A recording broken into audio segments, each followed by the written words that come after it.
friends. So in this video we are going to have a discussion on how to use a function pointer as the array of function pointers, as well as we can use the function pointer in the form of a structure, and we can map our APIs to this structure. And so the function pointer is is a very renowned topic in which we can access various things in a very easy fashion. Like I just have an example. Like we have the array of the function pointer. So it helps in reducing the code for the multiple switching. Like we have multiple switch statement within the switch statement as well, in the form of a state machine, in which we are dependent on some events that come, and then it works by this. So we can rectify or reduce the code by using this function pointer over the state machine, as well as we are using the function pointer in the form of a structure, right? So it is very well being used in the kernel modules, in the Linux kernel drivers, in which we are mapping our APIs to these structures, and it helps in accessing our device. So let's have the basic of these two things: how to use the function pointer as a list of array elements, as well as how can be it used in the form of a structure, and how we can call these APIs within those elements. So let's start with this code. So here in this we have a for function, the same as we discussed in the last video, and here we have addition, minus, and multiply, and division. So let's have a prototype for the array of the function pointer. So in this the first thing is the return type for the functions we are passing, and here we have the pointer element, which is going to point to these functions, and then we have the square brackets here, which will be a one dimension array, right? So then we have the parameter here. So we are taking the int and int parameter, right? And then we have to define our elements. So in this I'm just pushing the address of the first function, that is plus. So we are passing the plus element, then we have the address of minus, then we have the multiply, and then we have the division. So this way we have defined and maps our APIs to our array of function pointers. So how can we call this? Now the question is that, so it can be called by using ptr, right? Then we have to give the index of that function. Like in this case I have a minus, so it should be 1, right? So 1, then we need to pass the values on which we want to do this plus, minus, multiply, division operation. So here we have 65, and the second element maybe you can take 40, right?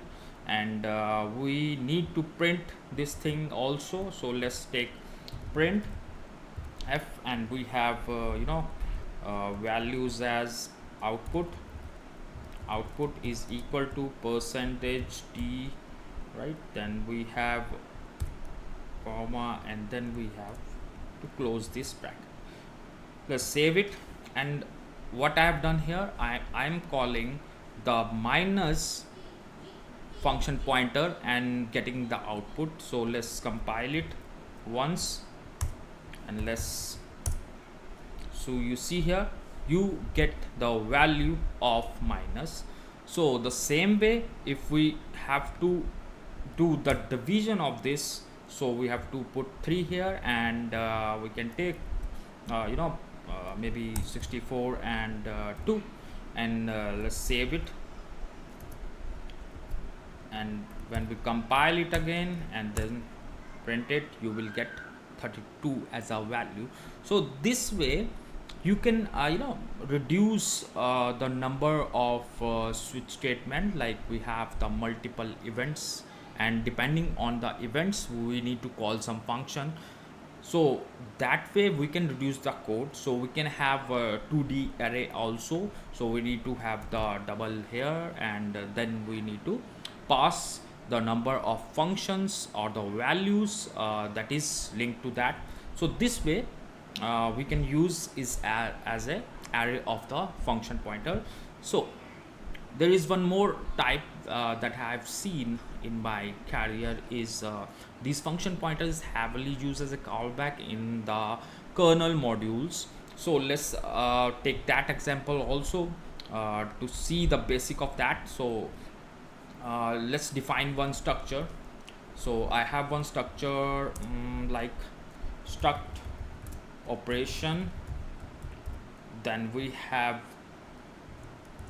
brackets, and then we need to define the function pointers here, right? So the same way int, then we have star, we can make it as add, right? And then we have the int and int here, right? And then we close it, and then same way we define the 4 function pointer for our 4 functions. So let's copy this, and this way we can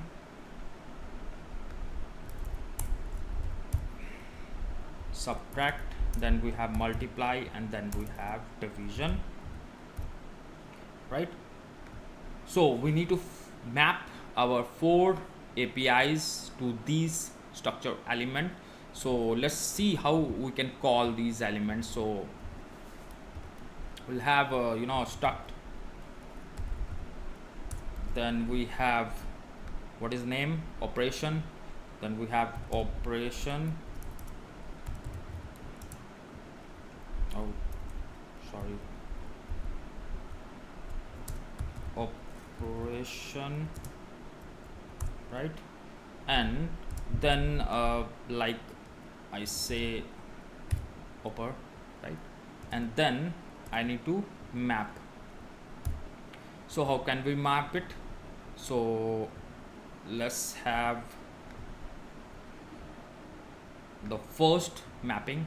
So we'll have the dot add, and we'll map it to the address of plus, right?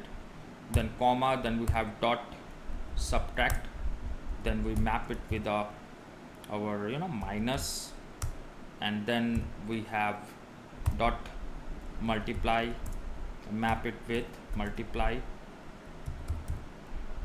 right? And the last one is division, and here it is div is equal to address of division, right? So this way I define our structure having the function pointers, and let's see how can we call these now, right? So we have oper as object, then we have to call the add. Now I have this bracket, and then we have to pass the values like 40 and 20. Let's see if we can get the 30 here. So we have printf, then we will have out is %d, then we have here close this, right? And then I just save it and run again, and let's see what is output. So you will get 60 here. So so if we have a list of operations, so we can have oper dot, then we have subtract sub, right? And then the values as 34 and 20. Same way we can do it with multiply and divide, right? So this way so the by using this this operations in the kernel module, we can map our custom APIs to this structure, and that can be used by the kernel to enable our devices. So I just put on some basics of the function pointer here. So here it is. So the three things where we can use the function pointer as the library function, in which we are passing some customized function as a callback, and next we can use it in the form of a state machine where there are multiple switches that are incorporated, and depending on the events they are run. And the third thing is the kernel module, in which we are passing our custom APIs to these modules, and customize our operation for the driver. So these three things you can see, and thanks for watching, and see you in the next video. Goodbye.